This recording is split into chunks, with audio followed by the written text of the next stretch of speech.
Welcome to Eastlake. We are an inclusive faith community dedicated to the free search for truth and meaning, seeking to live out a more just and life-giving spirituality in the modern world. We see faith as less about doctrines and dogmas demanding total agreement, but a life to be lived, enjoyed, and given away to others. What unites us is a growing awareness that life is a gift and love is the point. We welcome the entire human family, regardless of race, age, creed, physical abilities, marital or economic status, gender identity, or sexual orientation. So if you are curious and have come to see, if you are tired and have come to rest, if you are grateful and have come to share, if you are journeying and have come to grow, if you are wounded and have come to heal, if you are joyful and have come to shine, welcome home.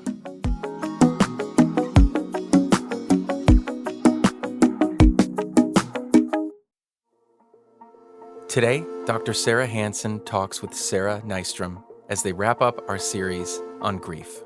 Please check the description for links to our quarterly Spotify playlist and guided meditation. Well, hello, Eastlake. Welcome back to the third week of our grief series. If you haven't watched the last 2 weeks, you might not know that we have been in a 3-week series on grief. And today is our last one. So I am joined by my friend Sarah Nystrom, and I'm going to introduce her in a moment, or actually have her introduce herself. But I just wanted to give you a little bit of a kind of a roadmap of where we're going to be headed today. So we get to hear a little bit from Sarah and about her journey with grief. And then she and I are just going to have a kind of an open dialogue conversation. So you're going to get both of us on the cuff a little bit, which could always be interesting, especially when you have Sarah and I talking. It could turn dark, right, Sarah? I mean, yes.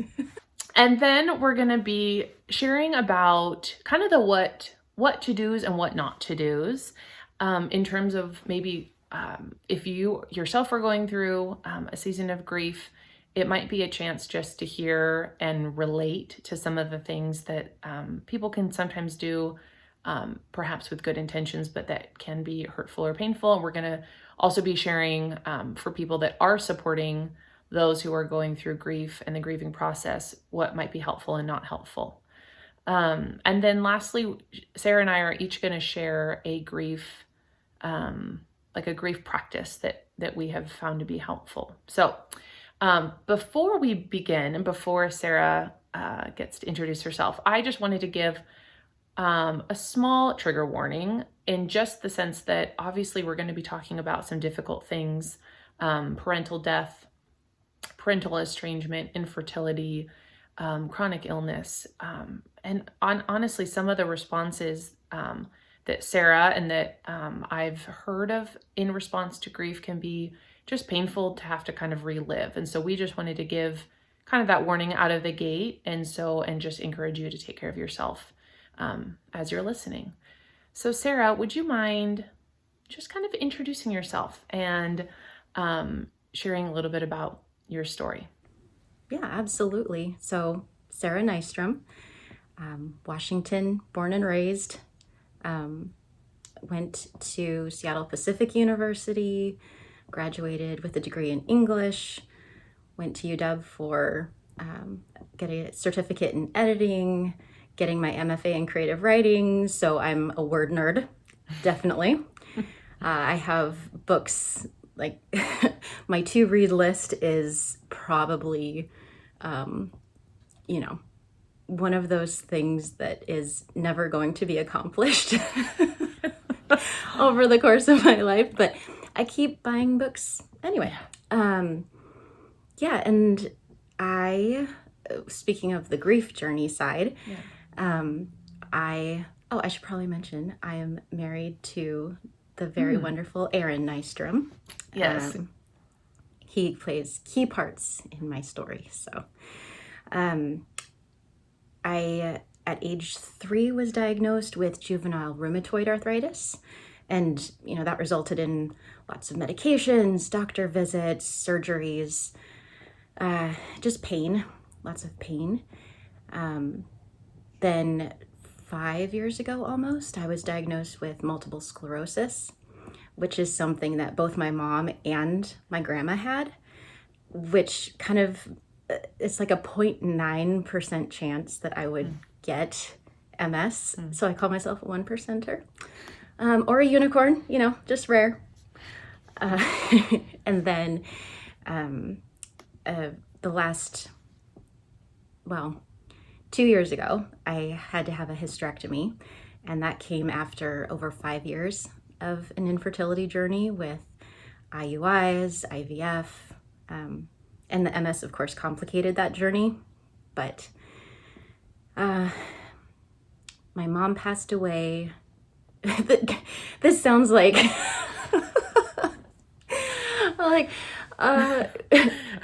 press 1 for pediatric illness, press 2 for chronic illness, press 3.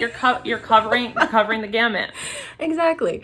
So whatever type of grief you want to talk about, I'm here for you.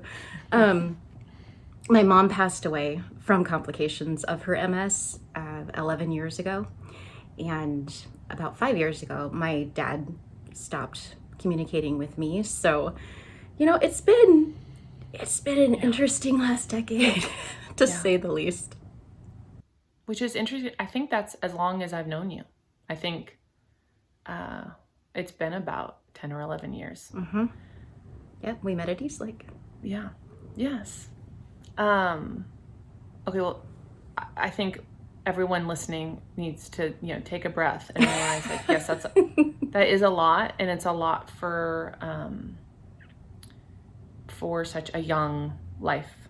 That you're not that old and you have been through a lot, and I appreciate you sharing. I think that we don't want to minimize everything you just stated. Each would be a very difficult grief in itself to have lived and gone through. So one of the things I wanted to start off with, because I think when I listen to you share, I can immediately feel a deep sense of insecurity about my own complaints or life, or, I pick up the phone perhaps to call you, and when you say, how are you doing?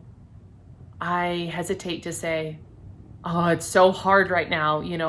My baby, all my babies, all my my huge house of children, they're just driving me crazy. And, and my parents, they just want to see me all the time. I mean, I could imagine I could probably hit every, and it's hard. It's hard to know. I think I'd like to hear, what's that like for you when you're in a relationship, as we are. What's it like for you if I call and share, or, you don't have to say me, but maybe if someone calls and shares something, is it hard for you to kind of make sense of that, or what's that like? Not usually. There's moments like during the infertility journey when, because, we were that age where everyone's having their first or second, sometimes third kids. So there were a lot of baby announcements, baby showers, and those were tough. But it's also part of celebrating the people in your life, and there's a way that even though it hits you, and again, it's not all the time, it's just at certain moments, right? Yeah. But like when those announcements came, you celebrate with them, you are happy for them genuinely, and you carry that grief, right? So it's I think that's the interesting thing about grief, is learning to live with that duality, right? Carrying these two things in tension, that you can love and support someone that's having a different experience than you. Yeah. Yeah. And I'm thinking of this concept that you shared with me before about and I'm wondering if you can share a little bit about emotional versus situational grief. I thought that was really powerful and a way for people to be able to relate, even if we don't have the same griefs or the same experiences. Do you mind sharing a little bit about what that means? Yeah, not at all. And so my counselor shared this with me. I started going to her 2 years ago. And I came in and just fell apart and basically just gave her the same introduction that I gave you and everyone listening, like, and then and I made the statement that I feel like I need 5 or 6 people in order to relate to everything I've been through, just feeling so alone and so unique in my grief. And she said, let's look at situational versus emotional empathy.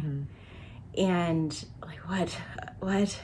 And she explained it that instead of inviting people to meet me in my situation, in my experience, like, oh yeah, well, have you had childhood chronic illness? Have you gone through infertility?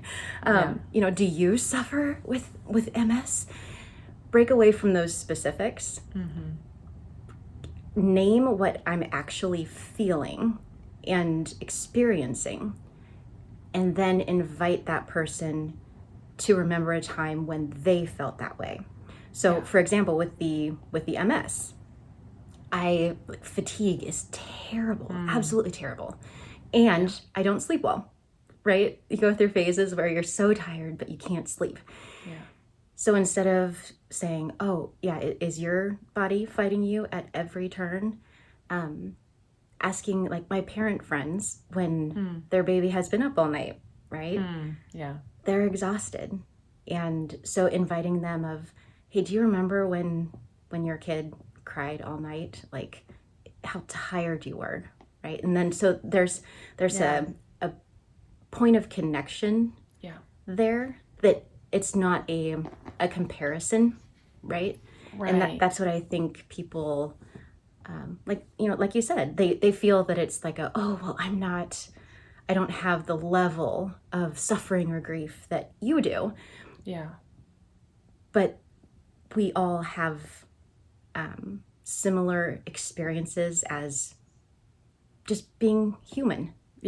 Right. There's that emotional, like maybe the connection that we can make is I've felt that way, or I have experienced that emotion.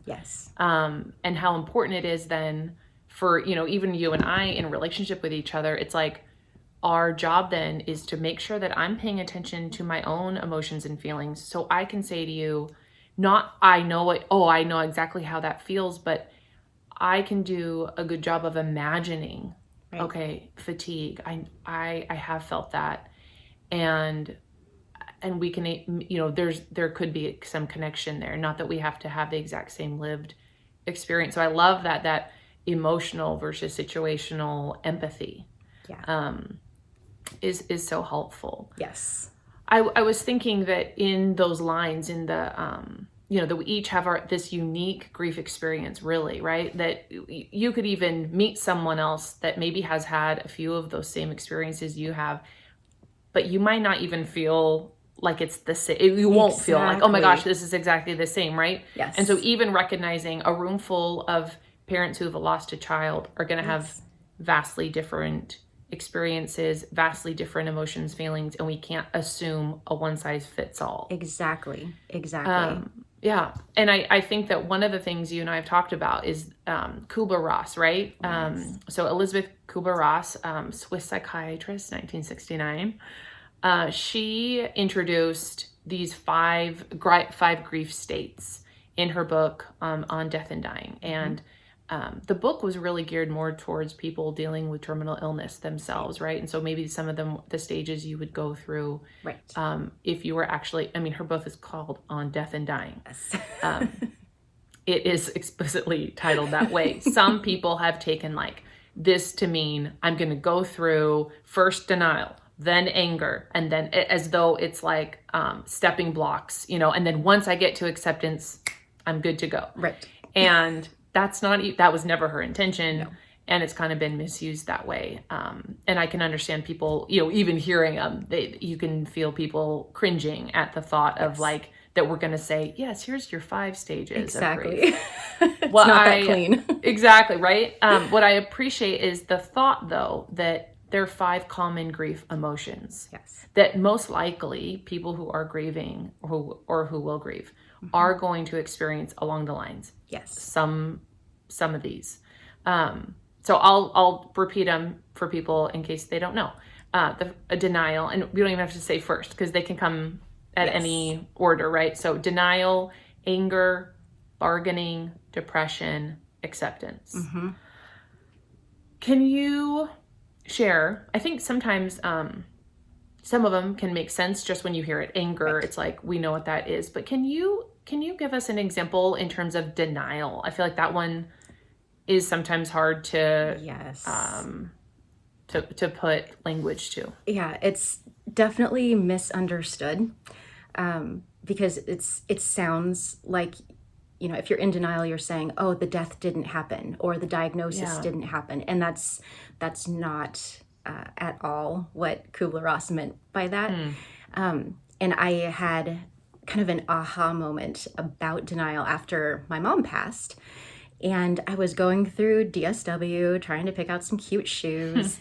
And I came across this brand name, Kelly and Katie, or Katie and Kelly.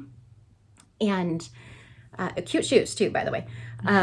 But when my mom worked at the Y, there were 2 little sisters named Katie and Kelly who would always stop by her office.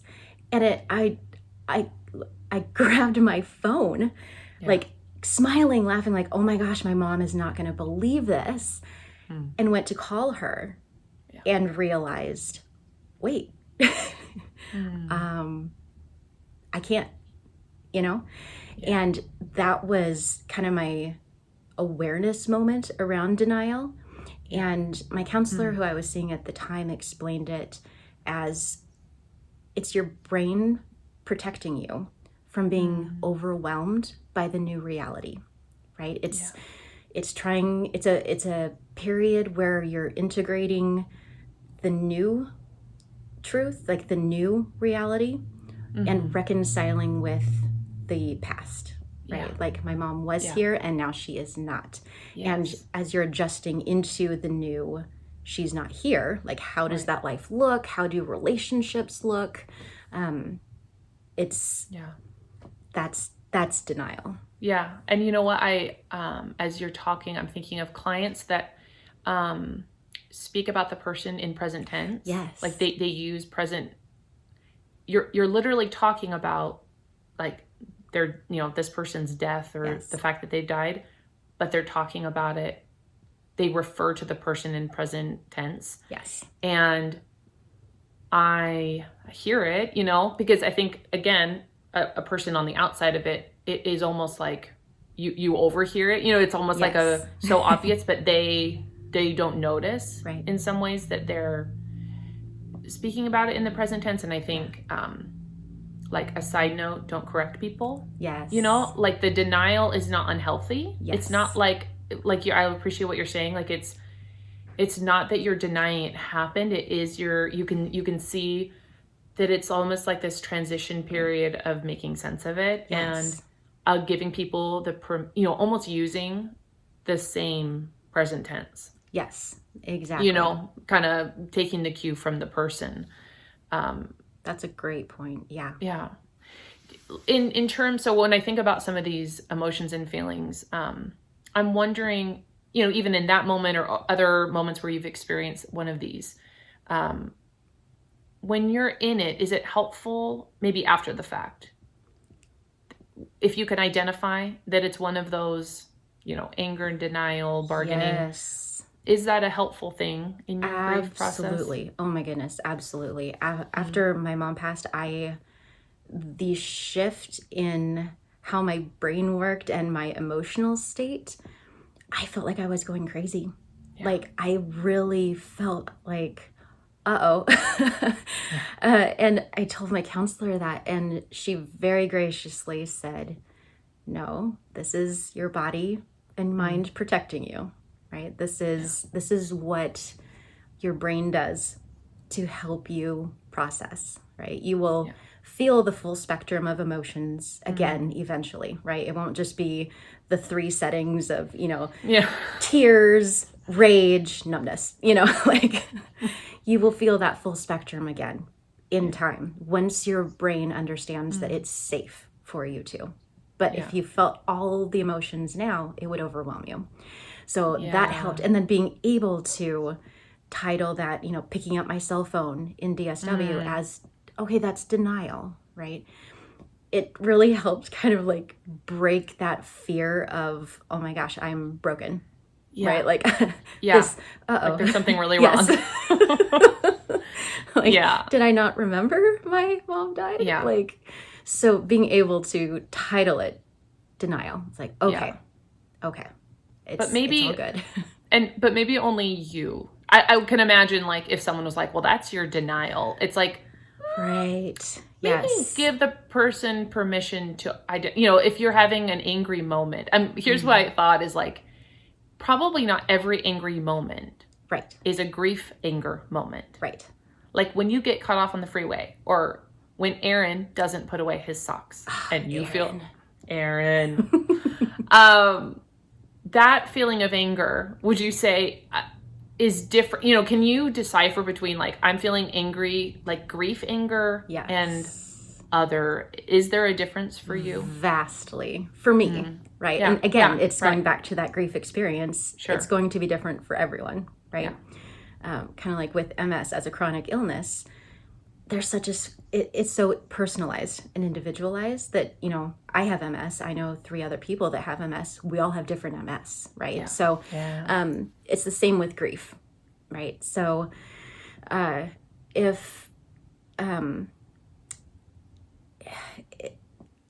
think that the difference for me was that the anger was instantaneous. It was intense, and it was at things that I do not normally get mad at. For example, got it. I was, I think I was getting lunch with someone, or I was at a restaurant. That's the other thing about grief for me. It was, I have very spotty memory for about a year following the death. But I was at a restaurant, and there was a mom and a daughter, and the daughter was about my age. And they were out to lunch, laughing, chatting, having a great time. And I got so mad. Yeah. Why do they get to do that? And why couldn't I have that with my mom? And I'll never have that with my mom. I don't get mad at women having lunch. It's grief. Grief, anger is, it also showed up like at work when people were talking about, we need to, like dumb things, right? Like, well, what about this policy? Or how are we going to talk about this project? I'm like, it doesn't matter. Doesn't matter. My mom has died. So grief, anger shows up in very, very random places. And probably not around the areas that, again, for me, I know some people that their grief, anger shows up in all of the normal things that they would get angry at, but it's heightened, right? So if someone cut them off on the freeway, normally they like give their horn a little tap or, make a hand gesture.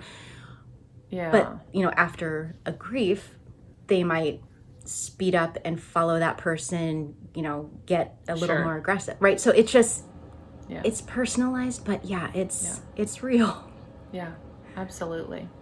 I was laughing. Sarah and I had exchanged some notes on the talk before, and she had listed all of these, all 5, and she had given like great examples for each. And then we got to acceptance, and it just said acceptance : and then it was just blank.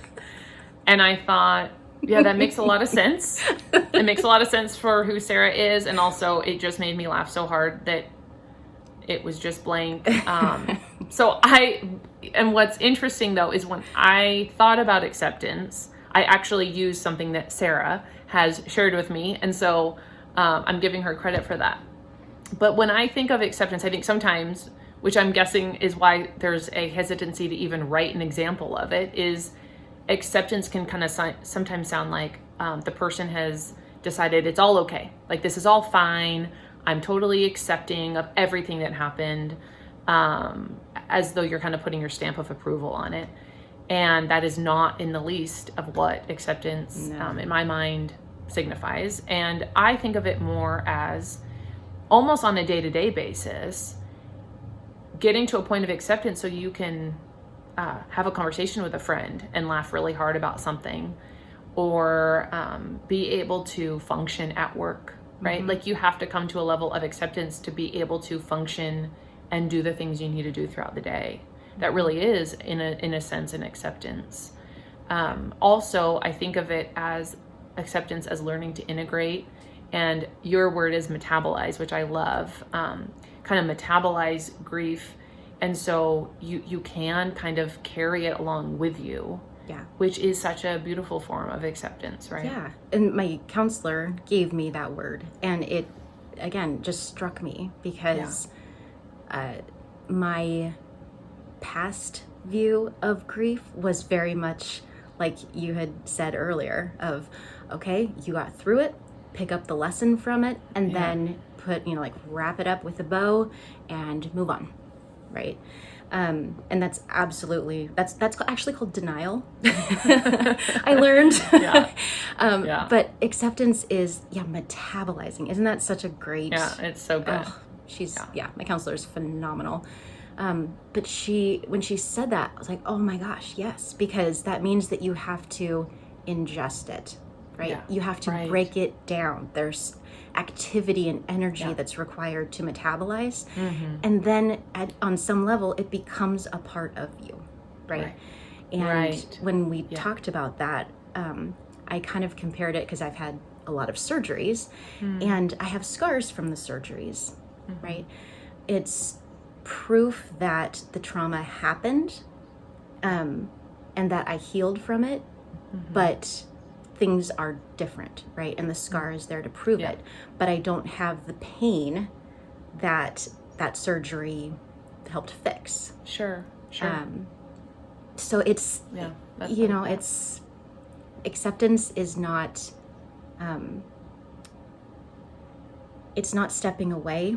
It's not forgetting. It's not, going, it happened, we're gonna just put a lock on that or a bow on that and walk away from it. It really is being able to see the Katie and Kelly brand and smile and go, my mom would have loved that. Yeah. It's the both and, right? Yes. Yeah. Hey Eastlake, Peter here. Thanks so much for tuning in to watch this message. I wanted to do just a quick interruption to say thank you to so many of you who are making regular contributions to Eastlake. Eastlake is a nonprofit, and everything that we do is because of a community of consistent and generous people who really believe in this place and want to see it continue. So if you're a part of that community, thank you for how you make this place go. If you are tuning in regularly and are part of this community but you haven't yet jumped into making a financial contribution, we would encourage you to do that and encourage you to go to eastlakecc.com to help support Eastlake as a community and continue to make these messages possible. Thanks so much for letting me interrupt your message. Let's jump back in. Okay, we're going to switch gears slightly, and we're going to talk about what to do, what not to do. And I'm going to caveat this by saying, I want people to hear me clearly that as we're sharing these, this is not meant to be a place of shame, embarrassment. We don't need you to go through and decide, did I do that? Have I not done that? This is really more to kind of say like solidarity to people that have experienced this, and also bring some awareness. And remember what I said in week 1, like, pain is okay. Like, it's okay to feel uncomfortable and feel some pain about hearing that you might have done some of these things and maybe it wasn't very helpful. But that's how we learn. That's how we grow. And I'll say, even as a trained professional, I still do not do it. Not only do I not do it perfectly, but I fail. And I sometimes do put my foot in my mouth. And I will. Yes. We all do. And I will probably forevermore. And that's because it is really hard. It's really hard to always know what to say. And it's because it kind of depends on the person and on the situation. So even as we say these things, someone might be saying, but hey, actually that was helpful. Or hey, that was like the most comforting thing. And it could be something that we're sharing. Don't ever do this.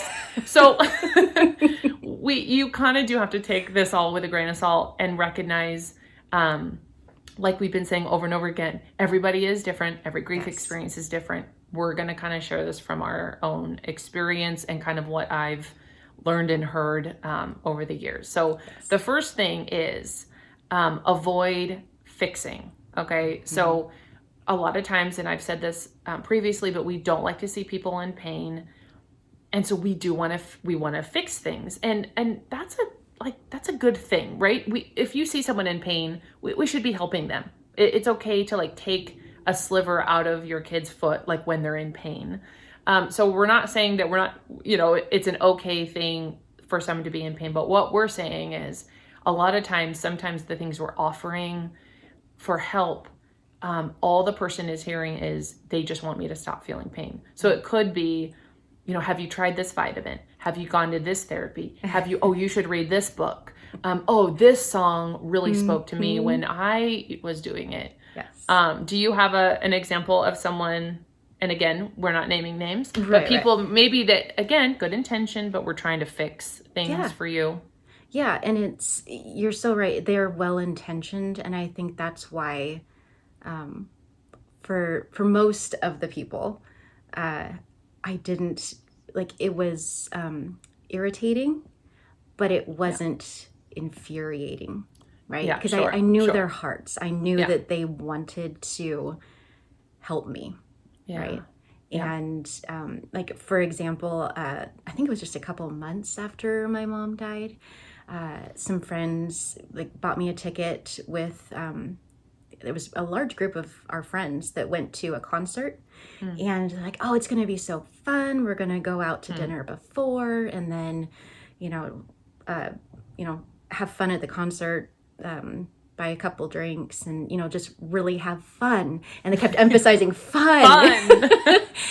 And I was like, oh, this sounds so exhausting. Like, all I want to do is just be at home on the couch, But I went because I knew their hearts. And so I think that's kind of the safe fixing, is when you know the person and you know their intention.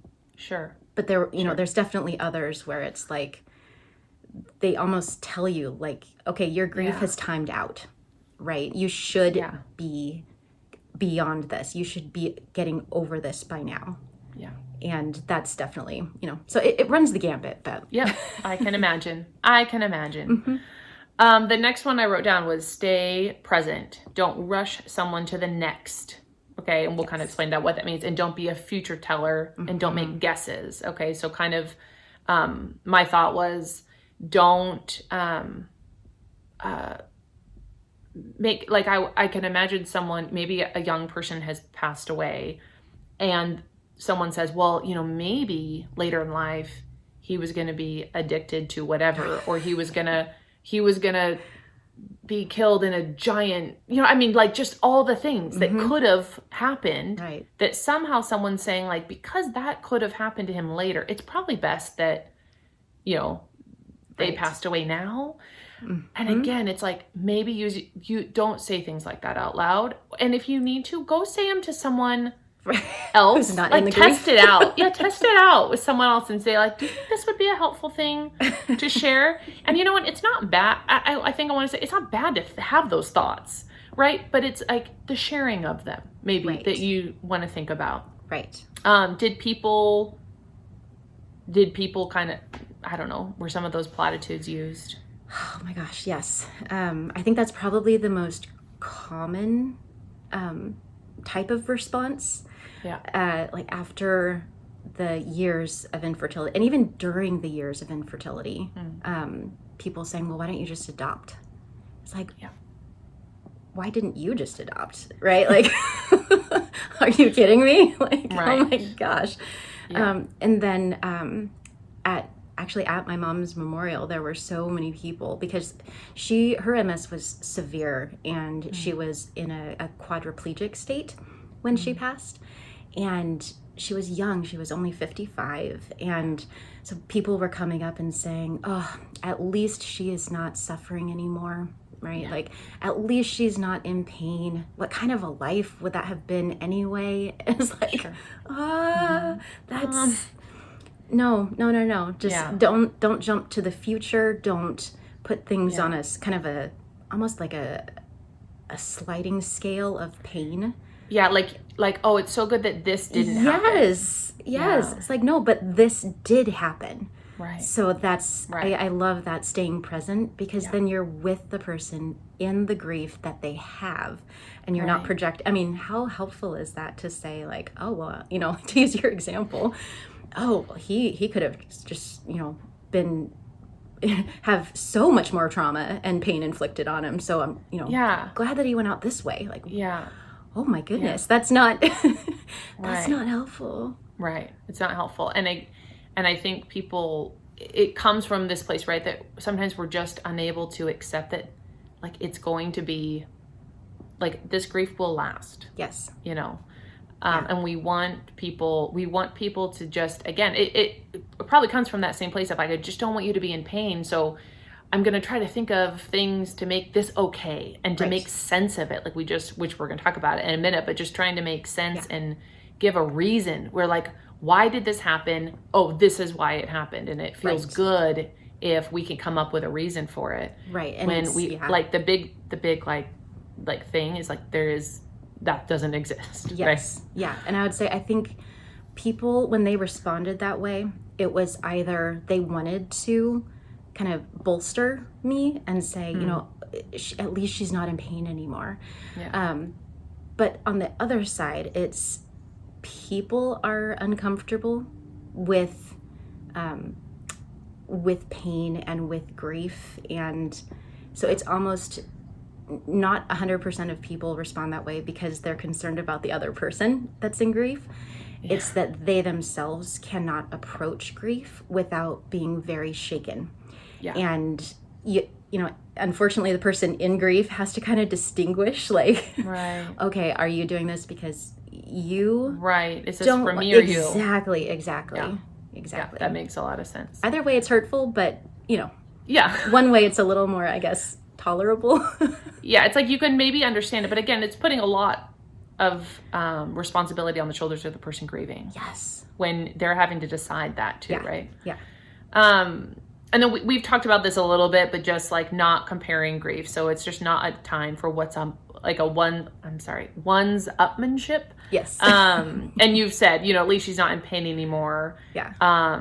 Or, at least you got to have this experience with her, Yes. I've never had that. Or at least you can, I think there's a really funny SNL skit where they're like, well, at least you can have children. I mean, and the reason it's a skit on SNL is because when you hear it, it is hard not to laugh. Yes. And so I'm gonna, let's see. I'm gonna go on to the next one. Avoid making the person who is grieving comfort you, which is what I wanted to come to that because we were just kind of talking about that it is hard to support people who are grieving, right? And so the importance of needing to have your own support system. Like if you're helping a friend grieve, like, you also need then people that you're relying on to help you help them, if that makes sense. And that's the people to go and say some of those things to, and because it's processing grief. We have to sometimes say things like that because it's how we're making sense of it. Mm-hmm.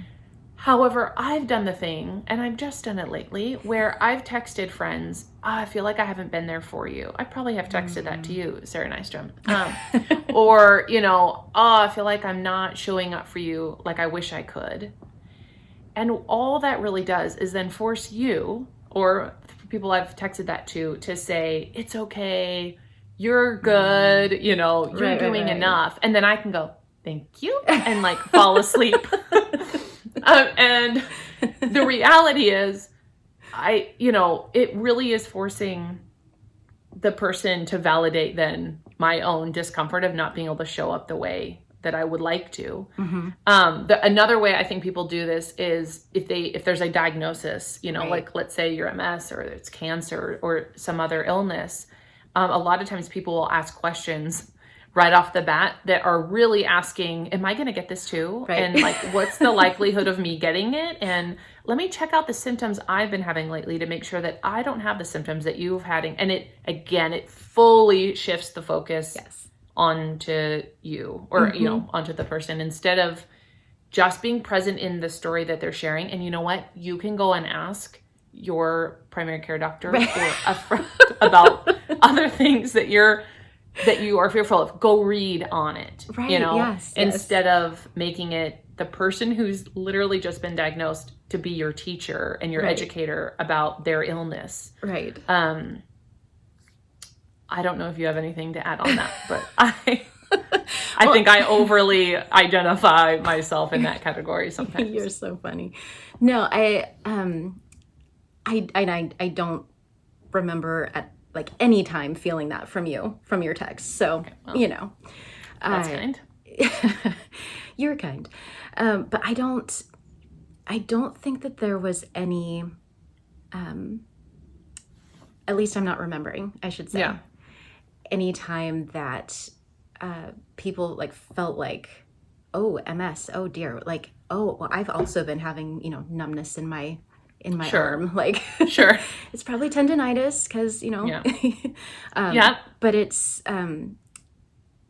I'd say again, it goes back to being present, right? It's allowing that person to process the diagnosis, the death, whatever the grief. Because at least for me, that first year after my diagnosis, I really didn't tell anyone. Like I told you and our group of friends and like the people close to me. But it took me a while to metabolize that diagnosis and to go, okay, my MS is not my mom's MS. It's not my grandma's MS, right? So I need to own my MS. And it took me a while to do that. And I think if people had been a little more aggressive in like, is this something that I, what about this symptom? What about this symptom? Right. I think it would have been very damaging. So, take that for what it's worth. But sometimes after a grief, you have to withdraw for a little bit, right? Just to kind of self-preserve until you're ready to have conversation around it. Yeah, which is good to know that the pulling away isn't, maybe don't take that as offensive, right? That really could be. And is it okay? Would you think people could just say like, hey, it seems like you might be needing some space, almost for people, that's a way to still say like, hey, I'm here and it seems like you might need space and I'm here when you're ready. Yes. Rather than making an assumption that means the person's mad or, some of our own insecurities could come out. Yep. No, absolutely. After my mom passed, actually during the process, it was a 2-week process. And after her death, my friend Stephanie would text me literally every day and just say, you don't need to text or call. Just know that I'm here. I love you. I'm remembering your mom. Just very, so she was present without forcing me to be present, I guess. Yeah, right. Right. She was there and supportive and visible without being kind of pushing her way into the situation, but she was just waiting. Yeah. And she made it okay that I wasn't ready to talk yet. And that's that has been one of the most valuable experiences that I took away, right? Because I'm also awkward around grief and loss. Right. Like it's universal. It doesn't matter like what level of grief or loss you've experienced. You may have more kind of understanding of what the person is going through, but I still get super awkward and like, okay, am I texting too much? Am I calling too much? Am I not calling enough? Like, and then you wordsmith like, oh no, should I use that word? Or, so it's just, Right. Yes. It's almost as though the relationship matters. Yes. Like, consider the relationship that you have with the person, and that probably will help determine what you should or should not do, right? Because the deeper, or maybe just more, the closer the relationship, the more I think I have permission in a way to say, like, okay, Sarah, I'm going to say this. Right. And I'm trusting that you're going to tell me if this is insensitive, where I can't say that to, maybe someone I'm not as close with. Right. Absolutely. So we're doing a brief. We're not going to go super deep into this, but acknowledging that there's been that religion and spiritualizing grief, or kind of I can't make that into a verb. Over spiritualizing grief is very difficult to reconcile. It's common for people who are grieving to have some sort of, crisis of faith or loss, or not, right? But just once people then also begin to add in their own spiritual lens or religious lens onto someone's grief, it can be really a difficult experience. And so I know you had written, like, avoid religious platitudes. Yes. Do you want to just throw some out that you remember hearing? Oh my goodness. Yes, my mom was in, at the time that she passed, she was in a church that was very intense, I'll say. And the religious platitudes, I mean, kind of ran a really big spectrum. Everything from, heaven needed another angel, God just missed her too much, kind of the hallmark, really dark things if you stop to think about them. Yeah. Like, oh dear, like God misses you and then just smites you. Like, you might want to rethink your faith. Yeah, exactly. And then of course, the classic, everything happens for a reason. Yeah. Right? Like, right. Well, yeah. Wouldn't, like, living be better? Yeah, right. And then it was her testimony in death, like how kind of her journey towards death, she honored God, and so she's going to bring a lot of people, like her death is going to bring a lot of people into the kingdom. I'm like, couldn't she have done that when she was alive? Like, right. She's not going to talk to people anymore, right? She's not going to be able to share her faith with anyone anymore. There's other ways. Yes, exactly. Exactly. So those kind of, like, instantaneous, really dark hallmark platitudes. Yeah, which is interesting. They're even saying dark because I don't think they are ever, like, people don't realize how dark they sound. Right. Because they're so normal. Them. Yeah. Right. They're so, like, expected. Heaven needed another angel. Yeah. Oh, it sounds really, cute and sweet. And it's really not. It's, like, terrifying. Yes, exactly. Because now you're living in, like, fear of, when heaven needs another angel is like my number up. Right. Yeah. Like, when do you apply for that? Like, what's the employee? Exactly. When is there a line? Exactly. I hear you echoing things that, when you said that, it made me think of my dissertation, which you know a lot about because Sarah was indeed my editor for my dissertation. And I wrote on this topic of grief. And I'm just going to briefly share that one of the things, actually, Sarah, you and I probably talked about a lot, was this idea of meaning making. And it's so much often talked about in grief research, is this idea of meaning making. And I think both you and I kind of cringed at, like, what do you mean meaning making? Because it sounds like people trying to make reason out of and find, like, oh, this is why this happened. And it's a natural human tendency to want to do that when we are faced with trauma and tragedy. We want to find meaning in it. And what I found in my dissertation, what you and I talked about too, is this idea that the death or the tragedy doesn't have to have meaning. You do not have to find meaning in that, but that the meaning comes from your life. Like, we do as humans need a meaning and purpose to live. Yeah. And so a lot in my dissertation, I found that people that did things like create foundations after a death, or, perhaps, and people might come to mind of maybe there's a golf tournament or an auction or things done in memory. And does that really help someone in their process of grief? And in some ways, it actually keeps them close to the tragedy, and depending on what it is. And it can be hard and difficult to kind of face that over and over again.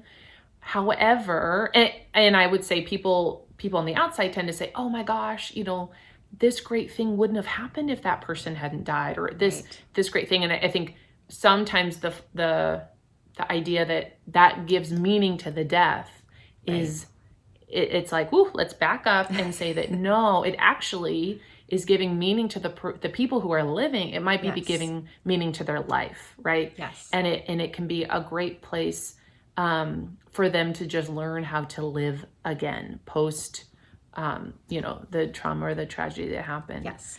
So I wanted to mention that, and it feels like just that idea of meaning. I think when we say what not to do, it's important to recognize that we don't want to put meaning on things for people. Right. Right.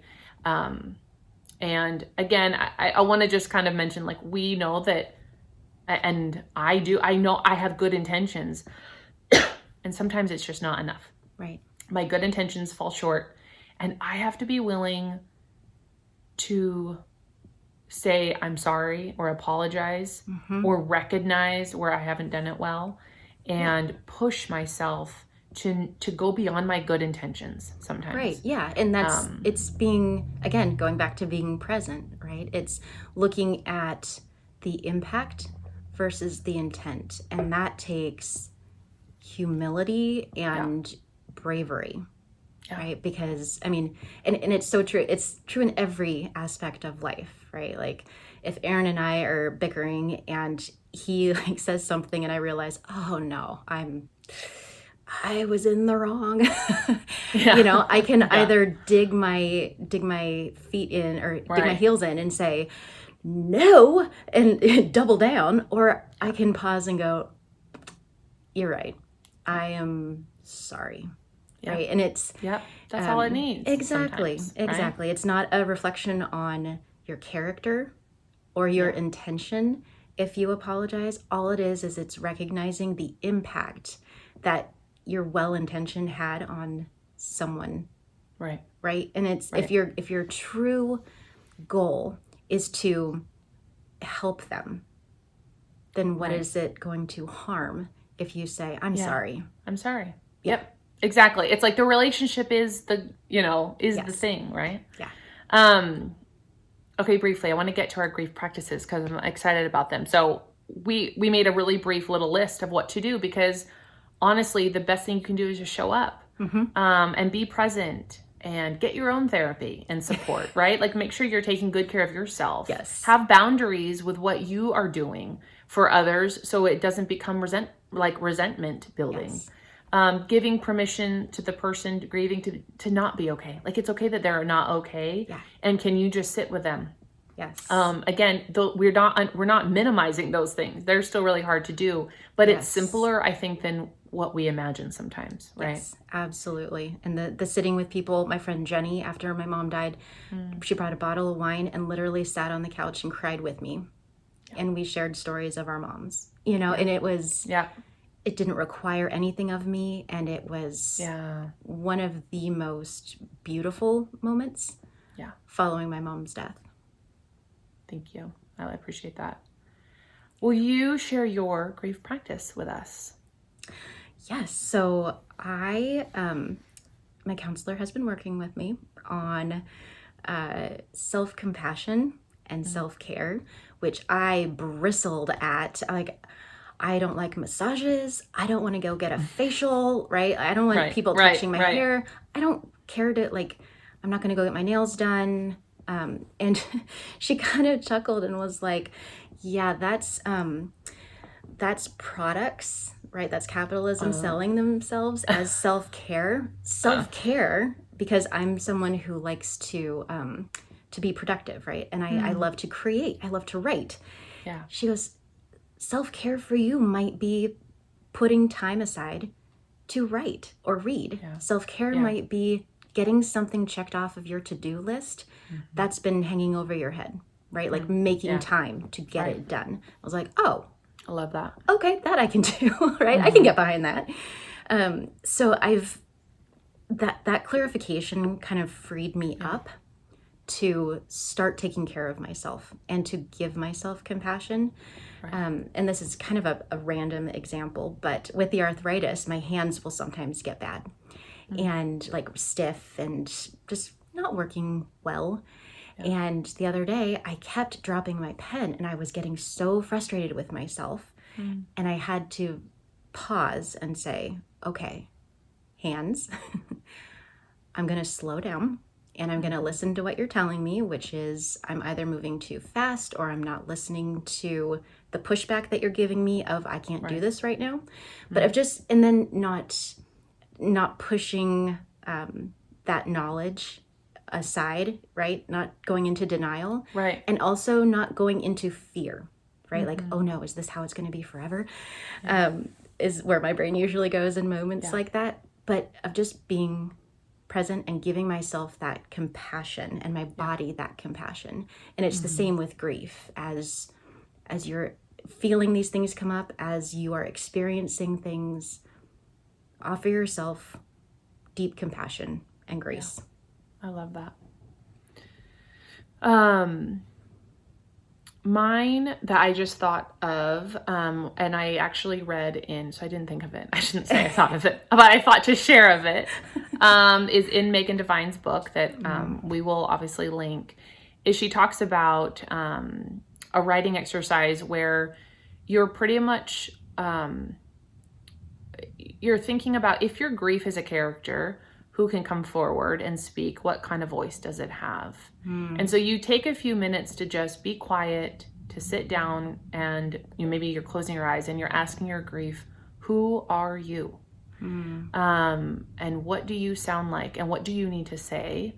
And you're writing almost in grief's voice and giving it a personification in some ways, right? To let it speak to you.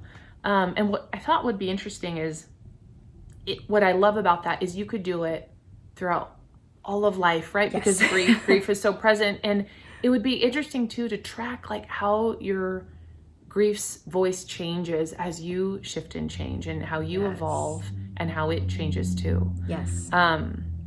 So we're offering those. Will you share that I think your counselor also gave you that kind of mantra that you know what I'm talking about? It's I got this about probably 6-7 years ago, and it has anchored me so many times, but it's only 4 lines, and it says, this is a moment of suffering. Suffering is a part of life. May I be kind to myself in this moment, and may I give myself the compassion that I need. And it's something that I've had to stop and say to myself quite a few times, like, this is a moment of suffering, acknowledging the pain or the fear or whatever is coming up in that moment of grief. Suffering is a part of life, that this is not something that is unique to you, right? This is something that's common to humanity. And so normalizing being in grief, it's not something you have to push aside or, be okay from. And then may I give myself the compassion I need, and may I be kind to myself, right? It's going back to that self-compassion, that self-care. And my counselor told me to ask myself in those moments, what is the kindest thing I can do for myself in this moment, right? Is it taking a step back to pause and say, whew, body, you're suffering, right? Like, let me run my hands under some warm water, or let me massage my knuckles. It's just like, it doesn't have to be big things, but yeah. I love that. Okay. Well, as we wrap up, the last thing we're going to do is Sarah's going to share a poem. And when the poem is done, we're just going to kind of end and leave you in that space. But I just wanted to commend you for hanging on. Yes. I know that this has been a long conversation that Sarah and I have shared, but it is a big topic, and it's difficult, and it's It really shows your own resiliency. So thank you for joining us. It shows your resiliency and your capacity to kind of hold and carry difficult things. So from the first week, I hope that you remember that grief is not a finish line or something to be accomplished. From the second week, I hope you remember and maybe reflect on how trauma and grief are passed along generationally. And that hope is allowing space to tell our stories, as Roy shared with us. And lastly, I hope you know that your grief experience is unique to you, and that kindness to self is a great place to begin to move and metabolize your grief. Sarah, thank you so very much for coming and sharing and being so vulnerable. I'm sure both of us will have, as Brené Brown terms, vulnerability hangovers after this. So I hope that you take good care of yourself today. I thank you so much for doing this. Thank you. The poem is called Wild Geese by Mary Oliver. You do not have to be good. You do not have to walk on your knees for 100 miles through the desert repenting. You only have to let the soft animal of your body love what it loves. Tell me about despair, yours, and I will tell you mine. Meanwhile, the world goes on. Meanwhile, the sun and the clear pebbles of the rain are moving across the landscapes, over the prairies and the deep trees, the mountains and the rivers. Meanwhile, the wild geese, high in the clean blue air, are heading home again. Whoever you are, no matter how lonely, the world offers itself to your imagination, calls to you like the wild geese, harsh and exciting, over and over, announcing your place in the family of things.